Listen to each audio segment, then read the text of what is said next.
Hey guys and gals, it's Nico with another ThoughtLoad for you. And as I mentioned in the previous recording, today I'm going to share with you a snippet. It's about 12 minutes of a recording from Brené Brown's The Power of Vulnerability. I'd recommend that you pick it up on Amazon or Audible as an audiobook, or you can get the physical copy. And I need to preface kind of what she's doing at this point of the seminar. And it sounds, if I understand it correctly, she's giving a seminar, and this is towards the end of the overall recording. She's already done 4.5 or 5 sessions that are all about an hour each. And she's talked about different components of vulnerability and also guideposts that she found in all of the successful people, all of the people that embraced vulnerability. And she's going to go in and talk about one of those guideposts in particular, but also talk about some circumstances that arise because of that. So I think she says all of this stuff way better than I could. So sit back, listen to Brené, and enjoy. How do we put the white space in? Guidepost number 6, cultivating creativity and letting go of comparison. Across the interviews with wholehearted men and women, creativity emerged as a hugely important pattern. These folks were engaged in a creative something. They were photographers. They drew pictures. They rebuilt engines. They cooked. They knitted, they sewed, every single one of these men and women who I would describe as wholehearted were engaged in some kind of creative outlet. They made music, they made movies on their computers, they were in a band, they played the flute. Creativity emerged as hugely important. And what was interesting is that the shame trigger and the vulnerability shield that emerged as a thing that keeps us away from being creative was comparison. So how many of you actively practice creativity? Maybe about half. Okay, the other half. You're going to have to find something. And I feel with you. Let me tell you, before this started, I was the person that if someone said, and a lot of my friends are very creative people, would say, hey, do you want to go scrapbook or do you want to go take this painting class? My response was always the same. That's really cute. And that's neato. And you go do your ART, but I have a JOB. So you go do your self-indulgent, flaky art bullshit, and I'll be working. I mean, that was my response. It wasn't just a no thank you. And I probably said no thank you. I don't think I actually said that out loud to anybody, but I certainly, what was going on inside of me was like, oh God, are you kidding? Take a look, we're grown-ups, we got shit to do. That was my response around creativity. Seriously. Right. And then I do this research, and here's what I learned. First of all, you know that whole thing, like, I'm not really a creative person? No such thing. We're all creative. Creativity is a function of being human. There are simply people who use their creativity and people who do not. And here is the really hard news. Unused creativity is not benign. It does not dissipate. It metastasizes. And unused creativity turns into rage, grief, shame, judgment.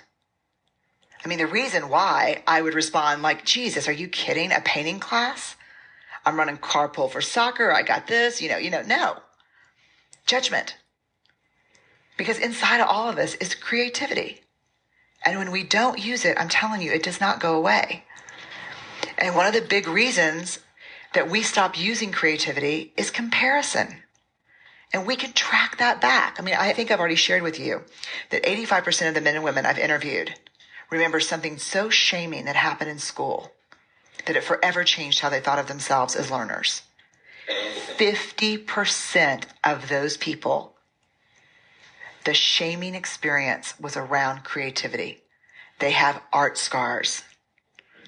And by art scars, they can point to a specific moment in time where they were laughed at or put down. And let me tell you, if you're thinking to yourself, well, a lot of these people, the mean age by research participant was 40. And if you're thinking, well, yeah, schools used to be tough. A very good friend of mine, very good friend, we go to church together, just told me he just pulled his daughter out of a very exclusive private school in Houston because the assignment was to draw flowers. And I think she was in first grade, drew some flowers. And the teacher walked by and said, I told you not to use these colors. And they don't look anything like the flowers we're drawing, and ripped up her page in front of her. Yeah, this happens all the time. An interview that I did with someone who his entire aspiration was to go to Rice University. I'm pretty sure he had a perfect score on the SAT, 1600. No question he could have gotten into Rice, which, do y'all know Rice University, the Harvard of the South in Houston? Very excited. And then he got the application. And to this date, as we're speaking, this is still on the Rice application. There's a box, a big empty box. And it says, draw something that reflects your thinking about X. And he just broke down in tears and threw it away. And he went to a different college because when he was in elementary school, a teacher held up a drawing that he had drawn and said, it's a good thing and said this lovingly, it's a good thing you're so darn smart, John, because this is pretty much the worst horse I've seen in 20 years. These things change people's lives. They really do. And so comparison is the issue. And we have very interesting data around kids and creativity. Around 4th or 5th grade, we see a tremendous drop in creativity in children. And they call it the creativity slump because it is when children, kindergarten, I got a kindergartner, 1st grade, 2nd grade, 3rd grade. I can tell you because we have art walls in our house where we hang up all the kids' art. Draw a horse. Charlie will draw a blue polka dot horse that has 6 heads, right? And the teachers are like, this is the best horse ever. It's great. I comes home, look at my horse, Mom, it's blue. It's got 4 heads. I love it. This happens kindergarten, 1st grade, 2nd grade, 3rd grade, 4th grade, draw a horse. Kids start looking around, and man, Susie just whipped out a horse that looks like a horse. And John's horse looks like the front of like Horse magazine. And all of a sudden, my blue polka dotted 4-headed horse, I don't fit in anymore. I'm not good at this anymore. And then you have middle school, where my daughter started middle school with the aspirations of being an artist until about the middle of 6th grade, where she was told that's not her strength. She's not really a good artist. Middle school is where they start grading art and they start having advanced art. Let me tell you something. Let me just look carte blanche at anyone who's making any rules about art in the world. You have kids who want to take advanced art. They should be let into advanced art. My daughter didn't want to be led into advanced art. She wasn't interested in it, but she just also wasn't interested in being told, you're not a very good artist. You're more of a crafter. And I see people my age struggling with this all the time. Like, why do you think that we're afraid to contribute and be innovative and creative at work? When, if you've got 85% of men and women, and then 40% of that have art scars that they can point to that change how they feel about themselves in terms of being creative people. And people can't make the leap from that to the cover of Time magazine where it says innovation crisis in the US. This is a really big deal. To create, to innovate, to share things that have never existed before. That's the definition of creativity. To make something that hasn't existed before. To do that is incredibly vulnerable. To share your work with other people, to share a photograph that you took with some friends and isn't this great? Incredibly vulnerable. But creativity is a deep, important part of the human spirit. And we have to find a way to do it. And I've got to tell you that when this emerged, I was like, oh my God, I've got to get creative. What am I going to do? And I was very intentional. Like, remember I had the syllabus with my therapist. I'm like, okay, cultivate creativity. So what I do for the very first creative effort is I go to a gourd painting class in Houston. Laura Lopez Cano is a Latina artist, and her gourds are in the Smithsonian. She paints these incredible, like Virgins of Guadalupe on gourds. And she had a gourd painting class at a store in 19th Street in Houston. So my mom and Ellen and I go. And Ellen's almost finished with her gourd. My mom's painting away, and I am paralyzed. It's like me and the paintbrush, and I'm just locked into the Smithsonian gourd that she brought as a sample. I'm like, I'm not ever going to get this gourd in the Smithsonian. And so, what exactly is the point? I'm drawing the gourd. And she goes by Lauda, and Lauda walks up and she goes, "You have not been creative lately, have you?"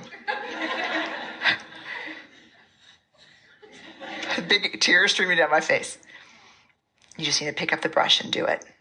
I was like, a lot of middle-aged white women come to my classes. They have this same problem. I was like, painting. And then I haven't stopped. It's like I'm obsessed now with creativity. Like I took, photography classes. I do all kinds of photography. I make movies all the time with photographs. I just can't imagine that I used to not do that. You know what? It's play. It's creativity. It's fun. It's making something. And I think doing it with our families, we have family art projects now all the time. We are like the goofiest, wholehearted people you'll ever meet now, for sure. But we do those projects all the time. And it's been like, I think to myself, what if I wouldn't have known this when Ellen came home teary-eyed about her art experience? And my response would have been like, oh God, thank God that thing's over. Let's move on. Algebra. That's where the action is. Had I not known, and had we not been able to look out for our kids and encouraging my husband to find something, because I think sometimes that can be harder, right?